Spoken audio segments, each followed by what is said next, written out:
Bismillahirrahmanirrahim. Assalamualaikum warahmatullahi wabarakatuh. Waalaikumsalam warahmatullahi Bismillahirrahmanirrahim. Alhamdulillahi rabbil alamin. Assalatu wassalamu ala asyrafil anbiya'i wal mursalin.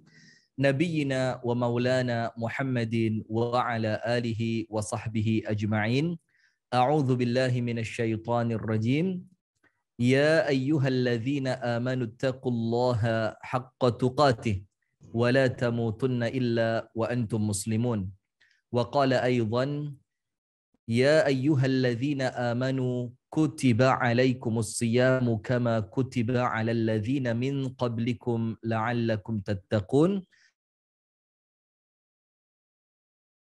Teman-teman sekalian yang dirahmati dan diberkahi oleh Allah Subhanahu wa taala, dan kepada seluruh pemirsa Madani TV dimanapun Anda berada, puji dan syukur alhamdulillah kita haturkan kepada Allah atas berbagai limpahan nikmat yang Allah karuniakan kepada kita, di mana Allah Subhanahu wa taala berfirman, wa in ta'uddu ni'matallah la tuhsuha.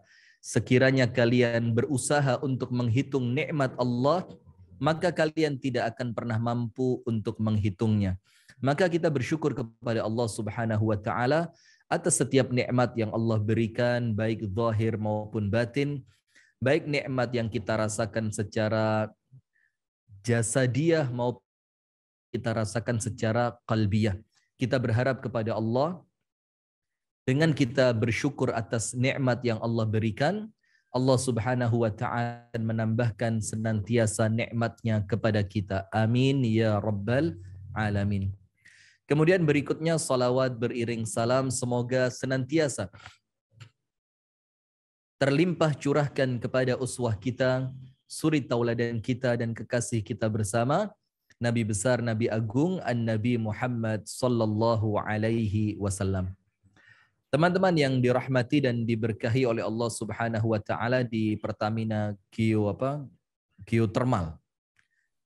Semoga dirahmati dan diberkahi oleh Allah. Dan pemirsa Madani TV dimanapun Anda berada, ada beberapa rahasia yang tersimpan pada ayat tentang puasa yang telah kita bacakan di awal tadi, yaitu Allah Subhanahu wa taala telah mensuratkan dan mensiratkan, yaitu untuk orang-orang yang berpuasa, Allah panggil mereka adalah orang-orang yang beriman. Ya ayyuhalladzina amanu, wahai kalian orang-orang yang beriman. Karena apabila kita pelajari hadis tentang puasa, maka hadis tentang puasa yang mendatangkan ampunan, hadis tentang salat tarawih yang mendatangkan ampunan, itu berkaitan dengan iman. Maka disitulah Allah Subhanahu wa taala memanggil kita, ya ayyuhalladzina amanu, wahai sekalian kalian orang-orang yang beriman. Maka ketika berbicara tentang puasa, hadisnya berbunyi, man shoma ramadhana imanan wahtisaban. Barang siapa berpuasa pada bulan Ramadan, pendorong ia puasa itu adalah karena keimanannya, wahtisaban, dan ikhlas mengharapkan pahala dari Allah. Ghufira lahu ma taqaddama min dzambih.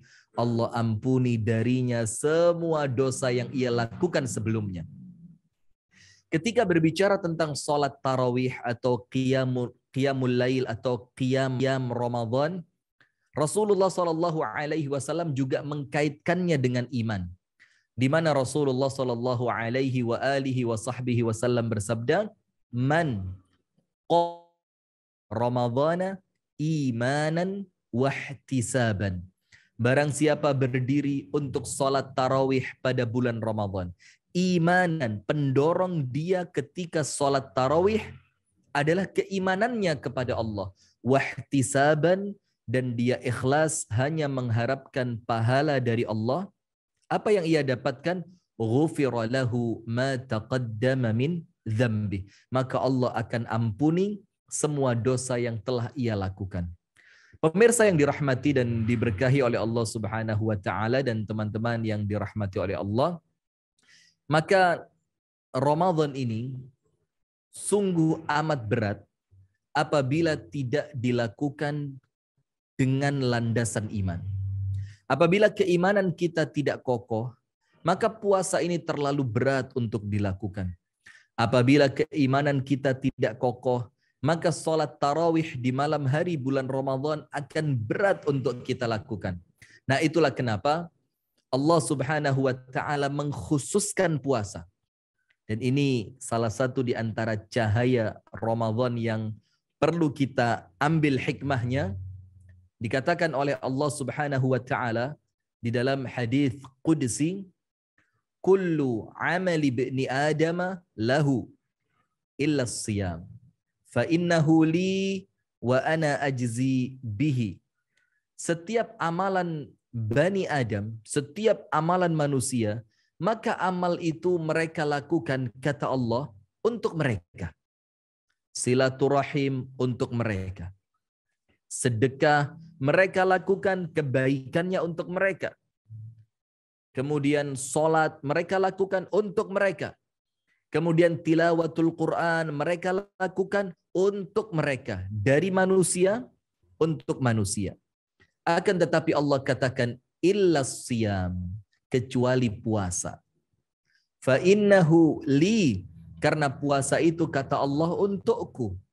Wa ana, dan aku kata Allah ajzi bihi, yang akan langsung memberikan ganjarannya.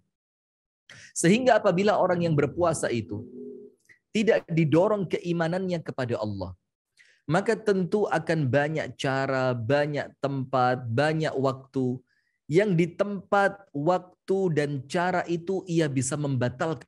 Akan tetapi karena ia puasa dorongannya iman, dia merasa diawasi oleh Allah, dia merasa puasa ini aku lakukan untuk Allah, maka semua perkara-perkara yang membatalkan puasa, walaupun tidak ada seorang pun yang melihat, ia tidak akan lakukan. Karena ia begitu yakin bahwa puasa ini ia persembahkan untuk Allah Subhanahu wa taala. Maka sesuatu yang kita persembahkan untuk Allah, maka tidak boleh dilakukan secara biasa. Tapi dia harus dilakukan dengan cara yang luar biasa. Maka orang yang berpuasa hendaknya dia meyakini bahwa puasaku ini adalah puasa yang aku persembahkan untuk Allah Subhanahu wa taala.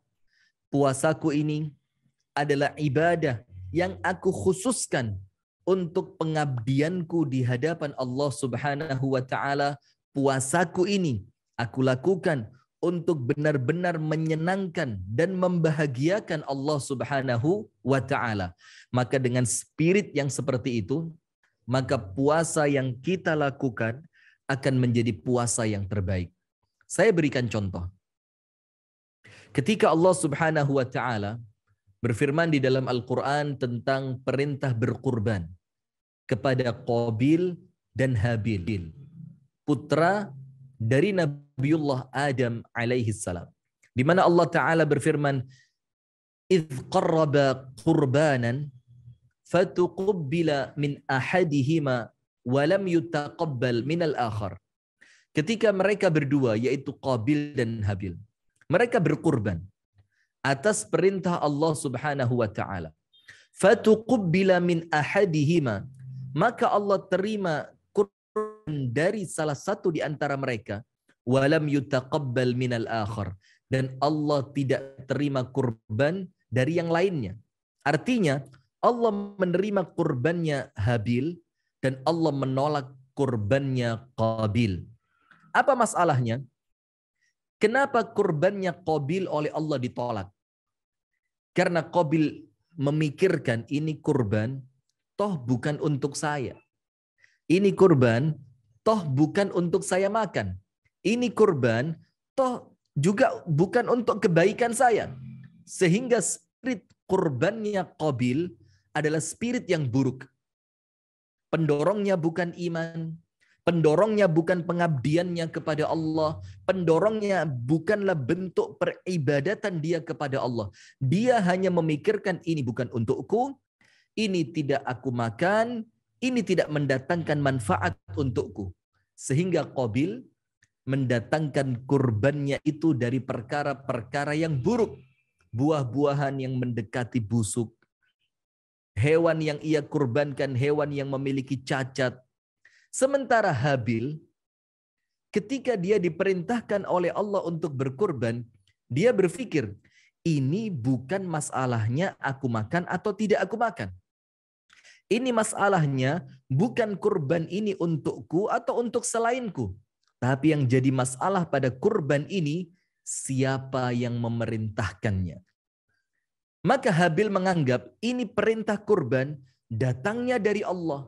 Maka tidak boleh sesuatu yang datangnya dari Allah, aku jadikan sesuatu yang biasa. Aku harus berikan sesuatu yang luar biasa. Maka ketika Qabil mengorbankan sesuatu yang jelek, Habil mengorbankan sesuatu yang baik. Dari sini dua hal yang kita ambil. Yang pertama, bagaimana spirit dari ibadah yang kita lakukan itu menentukan baik atau buruknya ibadah kita. Apabila spiritnya untuk menyenangkan Allah, apabila spiritnya untuk mengabdi kepada Allah, apabila spiritnya untuk kemudian berkhidmat kepada Allah Ta'ala, untuk menjalankan apa yang Allah perintahkan dengan sebaik-baiknya, maka tentu ibadah itu akan menjadi ibadah yang terbaik. Tapi apabila ibadah itu sekedar, toh bukan untuk saya, ibadah ini juga tidak ada manfaatnya untuk saya, atau bahkan bahasa-bahasa yang banyak terjadi di antara kita, yang penting sah. Yang penting sah. Maka tentu dia tidak akan menghasilkan ibadah yang spesial. Itu poin yang pertama. Jadi, untuk apa dan untuk siapa ibadah Anda, itu mempengaruhi baik atau buruknya ibadah Anda. Apabila untuk Allah dan Anda mengenal Allah, maka tidak mungkin Anda persembahkan sesuatu yang biasa untuk Allah. Poin yang kedua yang kita ambil, setelah kita melihat kualitas ibadah itu, maka kita merasa pantas ketika ibadah kita, oh pantas saja ibadah saya diterima karena saya maksimal melakukannya. Sementara di sisi yang lain, oh pantas ketika ibadah saya ditolak karena saya melakukannya asal-asalan. Nah, maka teman-teman Pertamina Geothermal yang dirahmati oleh Allah Subhanahu wa Ta'ala dan pemirsa Madani TV dimanapun Anda berada, maka cahaya dari bulan Ramadan ini adalah yang pertama menunjukkan kepada kita bahwa puasa ini harus kita lakukan dengan maksimal. Salatnya, tilawatul Qur'annya, sedekahnya, silaturahimnya, zikirnya, doanya, sujudnya, rukuknya, taqarrub kepada Allahnya harus kita lakukan dengan, karena Allah Ta'ala berfirman dalam hadis qudsi, illa siyam fa innahu li wa ana ajzi bih. Kecuali puasa bukan oleh manusia, untukku, yaitu untuk Allah, dan aku, kata Allah Ta'ala, yang akan langsung memberikan ganjaran kepadanya. Sementara sebaliknya, antara cahaya dan bahaya. Apa bahayanya? Disebutkan oleh Rasulullah sallallahu alaihi wa alihi wa sahbihi wasallam di dalam hadis tentang keutamaan puasa. Tentang hadis yang berbicara tentang fadilah yang Allah berikan kepada orang-orang yang puasa. Apa Rasulullah itu? Setelah Rasul katakan bahwasannya bulan ini bulan yang penuh dengan keberkahan. Setelah Rasulullah mengatakan di bulan ini setiap malamnya ada orang-orang yang Allah selamatkan dari api neraka. Setelah Rasulullah SAW menjelaskan tentang di bulan ini ada satu malam yang lebih baik dari 1000 bulan. Ternyata hadis itu oleh An-Nabi SAW ditutup dengan ucapan faman hurima khairaha faqad hurim. Barang siapa yang terhalang dari kebaikannya, maka dia telah terhalang dari semua kebaikan. Itu bahayanya. Apabila di bulan Ramadan ini kita tidak mampu membaca Al-Quran dengan maksimal, maka kita telah terhalang dari semua kebaikan Al-Quran. Apabila di bulan Ramadan ini kita tidak mampu bersedekah dengan sebaik-baiknya, maka kita telah kehilangan semua kebaikan sedekah. Apabila di bulan Ramadan ini kita tidak mampu sholat dengan baik di hadapan Allah Ta'ala, maka kita telah kehilangan semua kebaikan dan begitu pula ibadah-ibadah yang lainnya. Apa artinya? Artinya adalah ketika Rasulullah SAW mengatakan, "Faman hurima khairaha faqad hurim." Barang siapa yang terhalangi dari kebaikan bulan ini, dia tidak mampu memanfaatkan bulan ini dengan semaksimal mungkin. Dia tidak mampu beribadah bulan ini dengan ibadah yang perfect, dengan ibadah yang sempurna, dengan ibadah yang maksimal. Maka orang itu telah terhalang dari semua kebaikan. Contohnya, misalkan begini.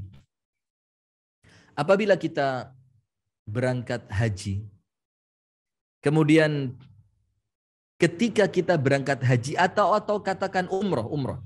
Apabila kita umroh, ketika umroh saja, kita tidak bisa baik di Makkah Al-Mukarramah. Kita tidak bisa maksimal di Masjid An-Nabawi. Lalu, bagaimana mungkin ketika kita pulang, kita bisa maksimal? Di Mekah dan Madinah saja, kita tidak bisa baik.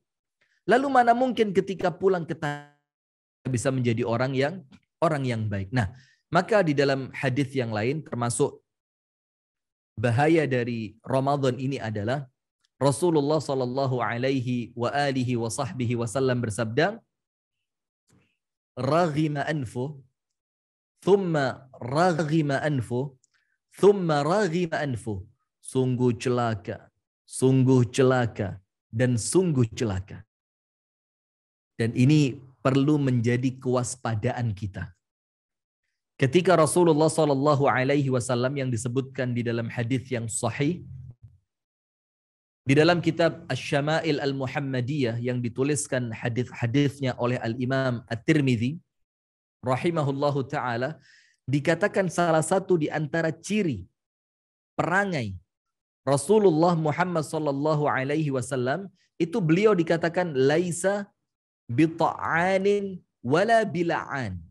Tidaklah Rasulullah itu orang yang senang mencela, dan tidak pula Rasulullah Sallallahu Alaihi Wasallam adalah orang yang senang melaknat.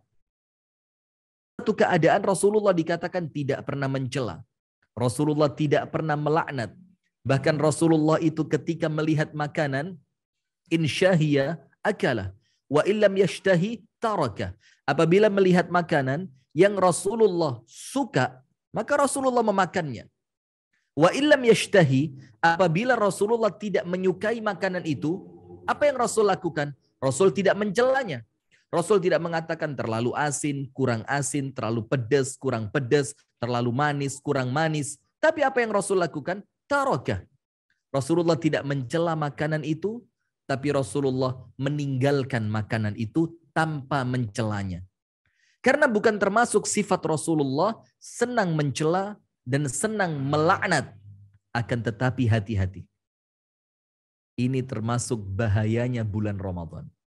Khusus untuk Ramadan, Rasulullah Sallallahu Alaihi Wasallam mencela, bahkan celaan itu beliau ulang Sallallahu Alaihi Wasallam sampai 3 kali. Apa yang Rasul ucapkan? Raghima anfuh. Sungguh celaka seorang manusia. Cukup sekali? Ternyata tidak. Rasul ulang 2 kali. Thumma, kemudian raghima anfuh. Sungguh celaka seorang manusia. Apakah cukup 2 kali? Ternyata tidak. An-Nabiyyu sallallahu alaihi wasallam mengulangnya untuk yang ketiga kalinya. Thumma raghima anfuh. Kemudian akan celaka seorang manusia. Sampai para sahabat merasa aneh. Ya Rasulullah, man? Siapa orang celaka itu ya Rasul? Yang engkau doakan mereka mendapatkan celaka sampai berulang 3 kali. Siapa dia? Siapa Rasul katakan? Perhatikan teman-teman yang dirahmati oleh Allah dan pemirsa Madani TV dimanapun Anda berada, dikatakan oleh Rasulullah Sallallahu Alaihi Wasallam, orang yang celaka pada bulan Ramadan ini, dan celaka itu keluar dari lisan suci Nabi besar Muhammad Sallallahu Alaihi Wasallam. Siapa dia? Man adraka Ramadhana wa lam yughfar lidzunubi. Atau kama qala Nabi sallallahu alaihi wasallam, yaitu orang yang mendapati bulan Ramadan, kemudian ketika bulan Ramadan itu meninggalkannya, artinya bulan Ramadannya sudah pergi, bulan Ramadannya sudah habis, akan tetapi dosanya dia belum terampuni. Itu bahaya yang pertama adalah orang-orang yang kehilangan kebaikan bulan Ramadan. Ramadan tidak meningkat ibadahnya, tidak meningkat sholatnya, tidak meningkat bacaan Al-Qur'annya, tidak meningkat sedekahnya, tidak meningkat rukuk dan sujudnya, tidak meningkat doa-doanya, maka kecil kemungkinan di luar bulan Ramadan ia akan menjadi orang baik. Faman hurima khairaha faqad hurim. Orang yang terhalangi dari kebaikannya Ramadan, maka dia terhalangi dari semua kebaikan. Bahaya yang kedua adalah orang-orang yang ketika masuk pada bulan Ramadan, akan tetapi kemudian dia tidak mendapatkan ampunan dari Allah. Kalau bahasa kita, orang ini adalah orang yang sawan. Bagaimana mungkin di bulan Ramadan yang Allah obral ampunan luar biasa, tapi justru orang ini di bulan Ramadan tidak mendapatkan ampunan dari Allah Subhanahu wa Ta'ala. Kemudian bahaya yang ketiga, yaitu bahaya Ramadan antara cahaya dan bahaya. Bahaya yang ketiga, yaitu orang-orang yang berpuasa di bulan Ramadan, akan tetapi dia tidak mampu menjaga lisannya. Dia berpuasa, tapi dia tidak mampu menjaga sikapnya. Dia berpuasa, tapi dia tidak mampu menjaga pandangannya. Dia berpuasa, akan tetapi dia tidak mampu menjaga lisannya dan telinganya. Dia tidak mampu menjaga hatinya, tangannya, kakinya. Dia berpuasa, tapi puasa itu tidak menahannya dari perbuatan yang buruk. Disitulah maka Rasulullah Sallallahu Alaihi Wasallam bersabda, "Man lam yada' qaul az-zur wal 'amal bihi, falaysa lillahi hajatun fi an yada'a ta'amahu wa syarabah." Orang-orang yang tidak mampu meninggalkan ucapan dusta. Berucap, tapi ucapan itu adalah suatu kebohongan. Dia mengucapkan sesuatu yang berbeda dengan fakta yang terjadi. Ia menyebarkan berita dusta, ia menyebarkan berita-berita hoax, dia menyebarkan sesuatu yang tidak sesuai dengan kenyataan, yang memunculkan kerisauan di tengah masyarakat. Man lam yada' qaulaz zur. Barang siapa yang tidak mampu meninggalkan ucapan dusta. Wal 'amala bihi. Dan barang siapa yang tidak mampu meninggalkan perbuatan yang dusta. Apa perbuatan dusta itu? Adalah perbuatan yang tidak sejalan dengan apa yang Allah inginkan. Perbuatan yang keluar dari rel syariat Allah Subhanahu wa Ta'ala. Perbuatan yang keluar dari sunnah Nabi besar Muhammad Sallallahu Alaihi Wasallam. Dianggap perbuatan zur, perbuatan dusta. Dia menipu orang lain, dia mencurangi orang lain, dia curang pada timbangan, dia berkhianat ketika berdagang, dia mengingkari janji dengan orang lain. Amal zur wal jahla, dan dia barang siapa yang tidak mampu meninggalkan perbuatan yang sia-sia. Apa perbuatan sia-sia itu? Perbuatan yang tidak mendatangkan manfaat. Perbuatan yang jauh dari pahala. Perbuatan yang menjadikan dia rugi dengan apa buat tadi. Dia tidak mendapatkan pahala dari perbuatan itu. Dia di bulan Ramadan banyak nongkrong sama temannya. Di bulan Ramadan dia banyak nonton sesuatu yang tidak ada manfaatnya. Di bulan Ramadan dia melihat sesuatu yang tidak mendatangkan kedekatan kepada Allah. Di bulan Ramadan dia main catur selama berjam-jam. Di bulan Ramadan dia main game sampai membuang waktunya berjam-jam. Itu namanya perbuatan yang sia-sia. Apa dikatakan oleh An-Nabi sallallahu alaihi wa alihi wa sahbihi wasallam? Teman-teman yang dirahmati oleh Allah dan pemirsa Madani TV dimanapun Anda berada, dikatakan oleh Rasulullah, orang yang semacam itu, orang yang tidak mampu meninggalkan ucapan dusta, orang yang tidak mampu meninggalkan perbuatan dusta, orang yang tidak mampu meninggalkan perbuatan yang sia-sia, Rasulullah Muhammad sallallahu alaihi wa alihi wa sahbihi wasallam bersabda, falaisa lillahi hajjatun fi an yada'a ta'amahu wa syarabah. Allah merasa tidak butuh orang tersebut meninggalkan makan dan minumnya. Apa artinya? Artinya adalah Allah mengatakan percuma saja apabila kemudian puasamu tidak mengantarkan dirimu untuk menahan diri dari ucapan dusta. Percuma saja engkau puasa apabila puasamu tidak mencegahmu dari perbuatan yang dusta. Percuma saja engkau puasa, sia-sia engkau puasa, namun tidak bisa meninggalkan perbuatan yang sia-sia nirmanfaat.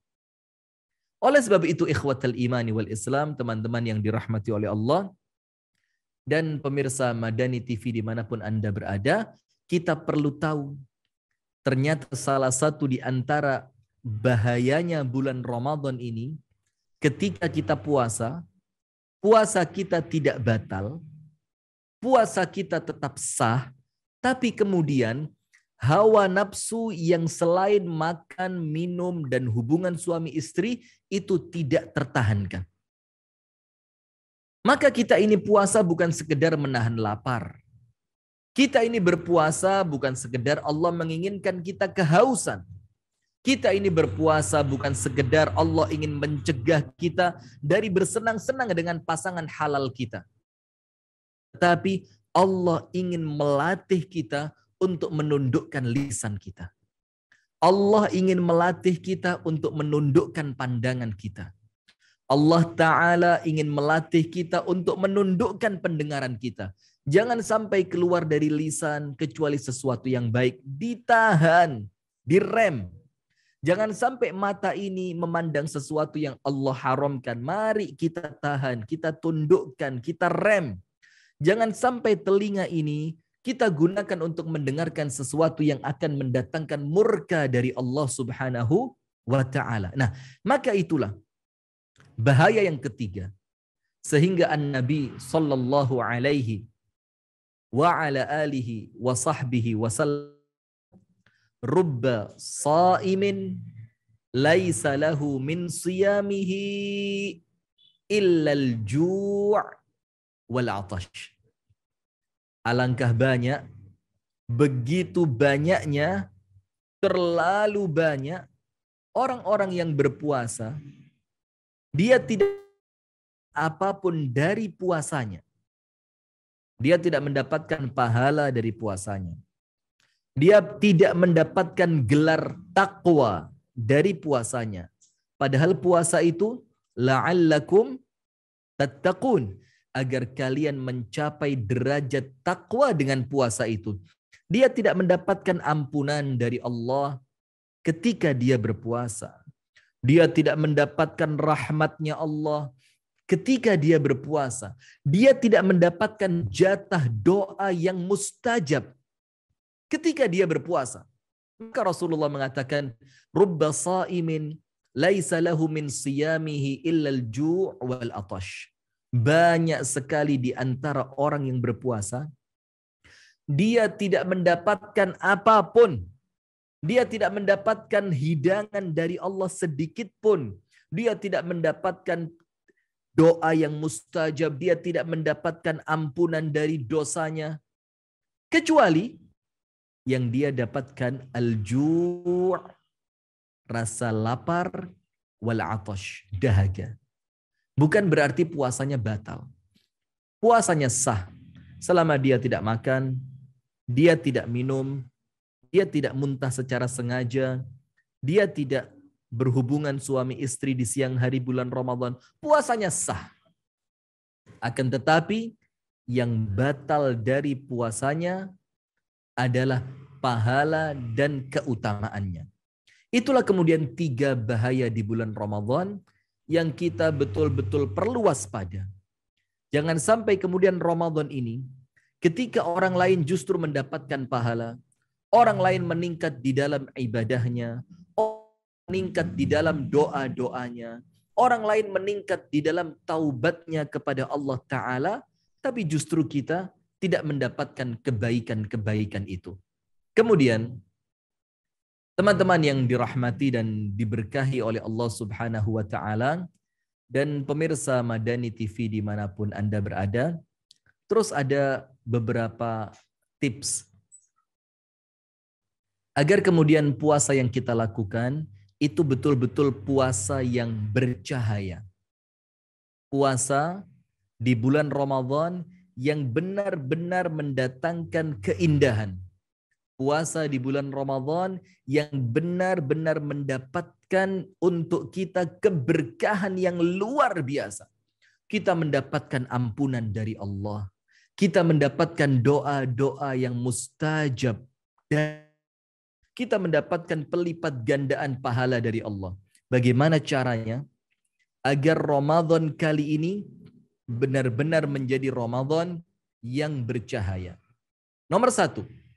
Tentu, ikhlaskan puasa kita hanya untuk Allah dan karena Allah. Hanya Allah, kita berpuasa mengabdi kepada Allah karena Allah, artinya kita berpuasa ini dorongannya adalah keimanan kita kepada Allah. Maka barang siapa yang telah meluruskan niatnya, maka Allah akan menolong amalnya. Barang siapa yang meluruskan niatnya, Allah akan menolong amalannya. Sebagaimana Al-Imam Ibnul Qayyim Al-Jauziyah mengatakan, perbaiki batinmu, maka Allah akan perbaiki zahirmu. Apa artinya? Perbaiki niatan kita, maka Allah akan perbaiki amalan kita. Maka setiap kita makan sahur, menjelang adzan subuh, senantiasa memasang niat. Ya Allah, hari ini hamba-Mu berpuasa. Puasa ini untukmu. Puasa ini ya Allah hamba lakukan karena dorongan keimanan seorang hamba kepadamu ya Allah. Kemudian yang kedua, jangan sampai puasa itu kita lakukan tanpa ilmu. Jangan sampai kita melakukan puasa tanpa landasan ilmu. Sebagaimana Al-Imam Al-Bukhari mengatakan, al-ilmu qabla al-qawli wal-amal.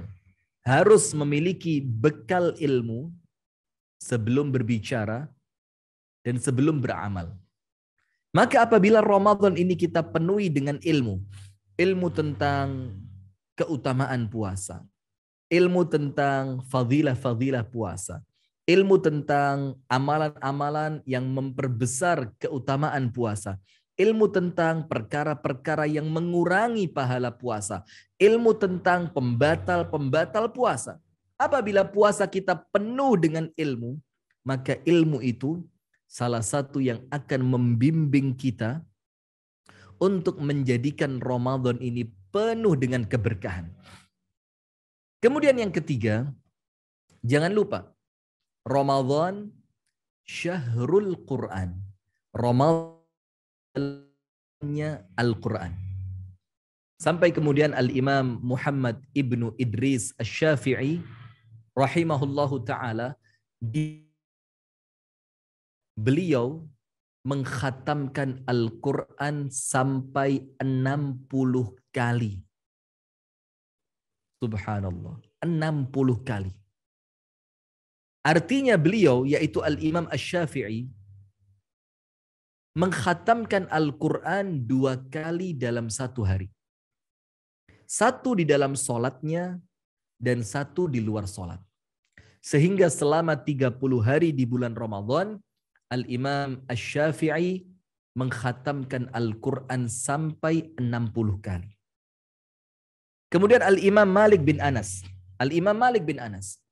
Dalam 1 hari, Imam Malik ini memiliki 7 majelis ilmu. Mengajarkan 7 majelis ilmu. Ketika masuk pada bulan Ramadan, apa Imam Malik katakan? Semua majelis ta'lim ditutup. Karena bulan ini adalah bulannya Al-Quran. Sehingga Al-Imam Malik itu menutup semua majelis ta'limnya, dan semua waktu majelis ta'lim itu oleh Imam Malik digunakan untuk tilawatul Quran. Karena salah satu di antara amal andalan di bulan Ramadan adalah tilawatul Quran. Sehingga tidak pantas orang yang berpuasa di bulan Ramadan kemudian ia tidak membaca Al-Quran. Syahrul Ramadhan alladzi unzila fihil Quran. Bulan Ramadan ini adalah bulan di mana Allah memilihnya untuk diturunkan Al-Quran pada bulan itu. Sehingga tentu Ramadan ini akrab sekali dengan Al-Quran. Maka menjadi aneh apabila ada orang berpuasa pada bulan Ramadan, kemudian ia tidak menyentuh mushafnya untuk dibaca. Kemudian yang terakhir, yang keempat, jangan lupa sholat tarawih. Karena Rasulullah SAW bersabda seperti hadis yang telah kita baca di awal tadi, barang siapa sholat tarawih di bulan Ramadan, pendorong dari sholat itu adalah iman, dan dia ikhlas mengharapkan pahala dari Allah, maka Allah akan ampuni semua dosa yang telah lalu. Kemudian wabil khusus, sholat tarawih bersama imam plus sholat tarawih berjamaah bersama imam plus tidak meninggalkan imam sampai selesai sholat witir. Apa yang dia dapatkan? Disebutkan oleh An-Nabi sallallahu alaihi wa alihi wasallam, man shalla ma'al imami hatta yansarifa kutiba lahu qiyamul laili kullah. Barang siapa salat tarawih bersama imam sampai imam itu selesai dari witirnya, artinya Anda berjamaah dengan imam sampai imam selesai witir dan Anda tidak tinggalkan imam sebelum witir, maka pahala untuk Anda Allah catatkan salat tarawih qiyamul lail semalam suntuk, mulai ba'dal isya sampai adzan subuh. Dan itu yang sebagian cukup kita sayangkan. Banyak di antara kaum muslimin yang kemudian mereka meninggalkan imam sebelum selesai witir. Karena mereka menganggap saya akan witir nanti di rumah. Saya akan witir nanti malam. Yang benar adalah sholatlah bersama imam sampai selesai witir. Nanti malam sholat lagi 2 rakaat, 2 rakaat, 2 rakaat sampai Anda selesai tanpa mengulang witir. Barakallahu fikum wa jazakumullahu khairan kepada seluruh teman-teman di Pertamina Geothermal dan pemirsa Madani TV dimanapun Anda berada. Kami kembalikan kepada teman-teman yang ada di sana untuk kemudian membacakan sebagian dari pertanyaan yang muncul. Jazakumullah khair wa barakallahu fikum. Wajazakumullahu khairan pada siang hari ini Ustaz. Jadi memang terkait dengan Ramadan ini tidak hanya cahaya Ustaz ya, namun ada bahaya juga yang sudah dicuplik dalam beberapa hadis yang disampaikan oleh Ustaz Rifki sebelumnya. Di antaranya adalah bahaya pertama yakni terhalangi dengan kebaikan, barang siapa yang terhalangi di bulan Ramadan maka orang itu terhalang dari semua kebaikan. Kemudian yang bahaya kedua yakni celaka bagi orang yang mendapati Ramadan sudah meninggalkannya namun dosanya belum terampuni. Dan yang ketiga yang saya catat yakni bahaya yang ketiga yakni dia berpuasa namun tidak menahan dirinya dari perbuatan yang buruk dan sia-sia. Mungkin itu Ustaz ya, beberapa ringkasan. Baik, Ustaz izin untuk membacakan beberapa pertanyaan yang telah masuk dari hamba Allah. Assalamualaikum Ustaz, izin bertanya. Kita selalu berharap keutamaan bulan Ramadan melalui berbagai amal dan ibadah. Namun dalam praktiknya seringkali kita memilah atau memilih amal ibadah yang relatif mudah untuk dilakukan, misal zikir secara lisan atau banyak berdoa. Sedangkan relatif berat menurut kita tinggalkan. Bagaimana menyikapi hal demikian Ustaz? Jazakallahu khairan. Baik, ini pertanyaan luar biasa sekali. Jazakumullah khair wa barakallahu fikum.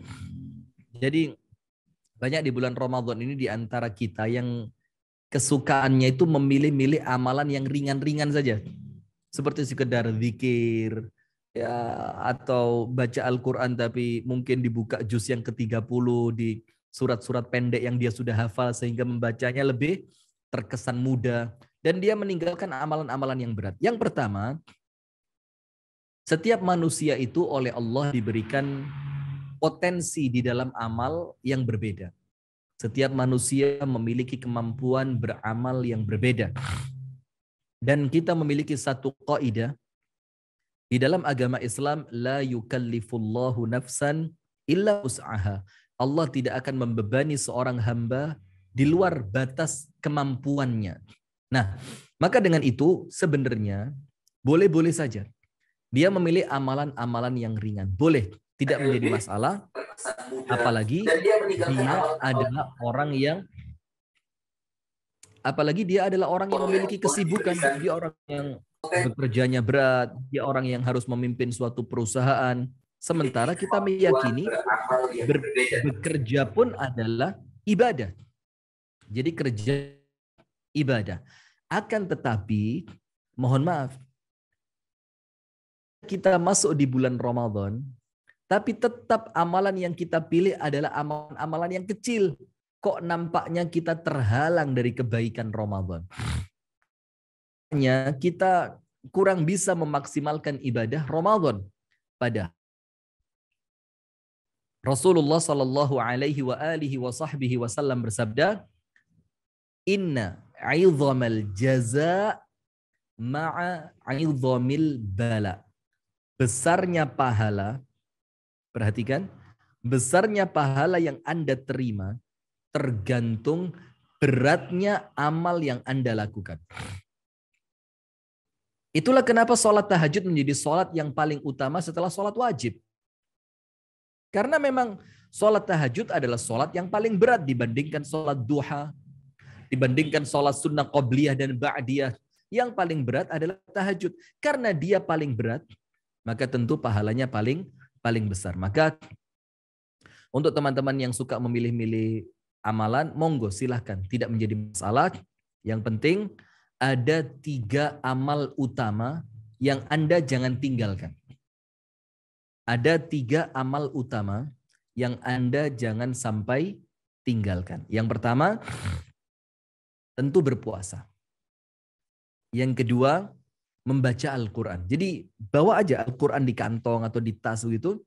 Kapan Anda punya kesempatan, baca. Karena ini amal utama di bulan Ramadan selain puasa. Dan yang ketiga, sholat tarawih. Puasa, membaca Al-Quran, tentu dari mushaf. Dan yang ketiga, sholat tarawih. Nah selain itu Anda bisa memilih sesuai keadaan dan kemampuan serta waktu yang Anda miliki. Wallahu ta'ala a'lam bissawab. Jazakallah khairan Ustaz atas jawabannya Ustaz ya. Ustaz, ini pertanyaan mungkin dari saya pribadi, Ustaz. Misal Ustaz ya, kita di hari-hari pertama ini agak lalai dalam tanda kutip seperti itu, kurang semangat mungkin ya. Terus masih ada pekan kedua, masih ada pekan ketiga sampai pekan keempat. Namun dengan gimana ya, melihat kadang muncul rasa putus asa gitu, Ustaz ya. Bisa nggak sih aku gitu, terus jadinya pas next jadi malah nggak semangat lagi gitu kan. Di awal-awal udah nggak semangat gitu ya, mungkin ada rasa tanda kutip putus asa gitu, Ustaz ya. Gimana biar dapat booster nih, Ustaz, agar tetap optimis gitu ya, walaupun di awal-awal ini agak lalai mungkin, Ustaz. Baik, ini pertanyaan juga keren sekali ya. Masya Allah, emang Pertamina Geothermal ini luar biasa. MC-nya aja udah selevel dengan Ustadz. Masya Allah. Masya Allah, barakallahu fikum. Jadi begini, apa yang antum tanyakan tadi, itu memang kejadian.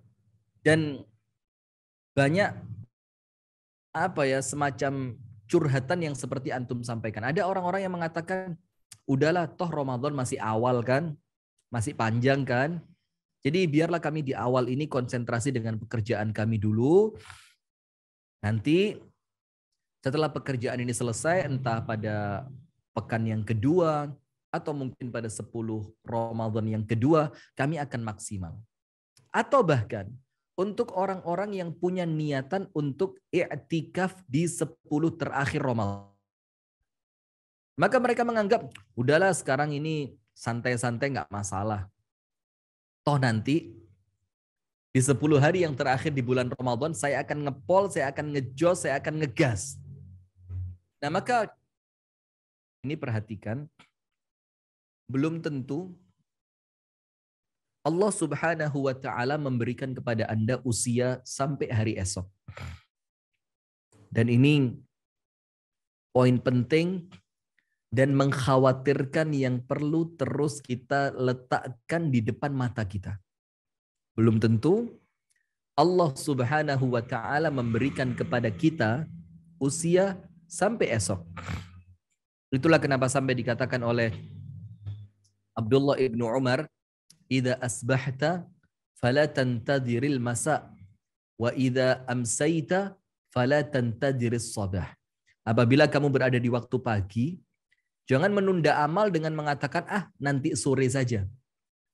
Dan ketika kamu di waktu sore, jangan menunda amal dengan besok pagi saja. Kenapa? Karena boleh jadi sorenya datang Anda yang sudah meninggal. Boleh jadi esok paginya datang tapi kita yang sudah meninggal dunia. Nah maka yang pertama, untuk orang-orang yang mengatakan saya nanti saja. Di separuh kedua. Di 10 terakhir. Hati-hati. Boleh jadi Ramadan ini adalah hari terakhir Anda. Kemudian booster untuk kemudian kita semangat terus sampai terakhir. Boosternya ada 3. Yang pertama, banyak berdoa kepada Allah Ta'ala. Minta kepada Allah agar semangat ini oleh Allah terus diberikan maksimal sampai akhir Ramadan. Di antara doanya, Allahumma ya muqallibal qulub, tsabbit qalbi ala dinik. Ya Allah, tetapkan hatiku di atas agamamu. Minta terus semangat. Doa yang kedua, Rabbana la tuzigh qulubana ba'da idh hadaitana wa hab lana min ladunka rahmah innaka antal wahhab. Ya Allah, janganlah Engkau gelincirkan hati kami setelah Engkau berikan petunjuk-Mu kepada kami. Wa hab lana min ladunka rahmah innaka antal wahhab, dan berikan dari sisi-Mu rahmat. Sesungguhnya Engkau adalah zat yang maha memberi. Doa yang ketiga, doa yang biasa kita baca setiap selesai sholat. Allahumma a'inni ala dzikrika wa syukrika wa husni ibadatika.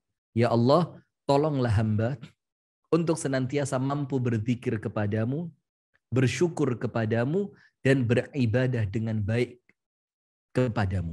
Ini yang pertama, didorong dengan doa yang maksimal mulai sekarang. Yang kedua, usahakan setiap kita puasa, itu bukan cuma puasa perut, dan puasa kemaluan, tapi puasa seluruh anggota badan. Karena puasa seluruh anggota badan adalah puasa yang Allah terima. Matanya puasa, telinganya puasa, lisannya puasa, hatinya puasa. Maka apabila puasa Anda diterima, akan terus oleh Allah dilanggengkan. Yang ketiga, ikhtiarkan setiap Anda beribadah. Ibadah itu adalah ibadah zahir dan batin. Ketika Anda baca Al-Quran, bukan sekedar jumlah lembar halaman Quran yang Anda baca sudah berapa. Tapi rasakan di dalam batin. Untuk apa Al-Quran ini aku baca? Apa yang aku dapatkan dari bacaan Al-Quran ini? Ketika Anda sholat, bukan sekedar jumlah rokaat yang Anda dapatkan, 11 rokaat.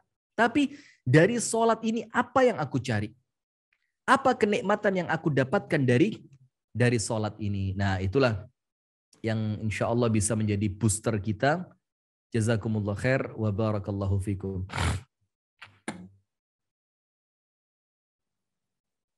Baik, jazakumullah khair atas jawabannya Ustaz ya. Sebenarnya ada beberapa pertanyaan yang sudah masuk Ustaz, namun karena sudah pukul 1.40, mungkin kita akan melengkapi kajian kita pada siang hari ini dengan doa Ustaz ya. Kami mohon Ustaz bersedia untuk dan memimpin doa pada siang hari ini Ustaz. Naam, jazakumullah khair. Insyaallah kita tutup dengan berdoa bersama dengan harapan semoga Allah terima doa-doa kita. Amin ya rabbal alamin. A'udzu billahi minasyaitonir rajim. Bismillahirrahmanirrahim. Alhamdulillahi rabbil alamin. Assalatu wassalamu ala asyrafil anbiya'i wal mursalin nabiyyina Muhammadin wa ala alihi wa sahbihi ajma'in. Allahumma ighfir lil muslimina wal muslimat wal mu'minina wal mu'minat al ahya'i minhum wal amwat innaka sami'un qaribun mujibud da'awat. Rabbi ighfir li wa liwalidayya warhamhuma kama rabbayani shaghira. Rabbana ighfir lana dhunubana warhamhum kama rabbawna sighara. Allahumma ya Rabbana hab lana min azwajiyatina qurrata a'yun waj'alna lil muttaqina imama. Allahumma ya Allah ya muqallibal qulub thabbit qulubana ala dinik. Allahumma ya Rabbana la tuzigh qulubana ba'da idh hadaitana wa hab lana min ladunka rahmah innaka antal wahhab. Allahumma ya Allah inna nas'aluka taubatan nasuhan qabla al-maut. Allahumma inna nas'aluka husnal khatimah. Allahumma inna nas'aluka khatimah. Allahumma inna nas'aluka husnal khatimah wa na'udzu bika min su'il khatimah. Rabbana atina fid dunya hasanah wa qina adzaban nar. Wa shallallahumma wa sallim ala nabiyyina Muhammadin walhamdulillahi rabbil alamin. Kita tutup dengan doa kafaratul majlis.